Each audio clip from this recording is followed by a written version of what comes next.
तपाईलाई याद छ सन् 2007 कोलम्बो त्यो पल जब दार्जिलिङको एउटा साधारण प्रहरी जवानको लागि सिङ्गो नेपाल र विश्वभरका नेपाली एक भएका थिए? हो, त्यही जादुमय आवाजका धनी इन्डियन आइडल सिजन 3 का विजेता प्रशान्त तामाङ अब हामीमाझ रहेनन्।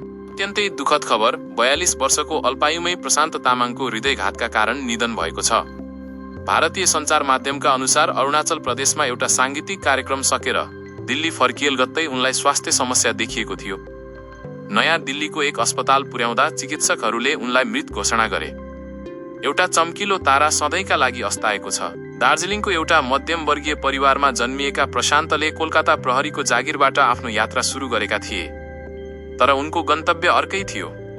इन्डियन आइडल जितेपछि उनले कहिल्यै पछाडि फर्केर हेर्नु परेन। गायनमा मात्र होइन, नेपाली चलचित्र गोर्खा पल्टन मार्फत उनले अभिनयमा पनि तहल्का मच्चाए। परदेशी र परदेशी 2 जस्ता फिल्मले उनलाई नेपाली दर्शकको घर घरमा पुर्यायो।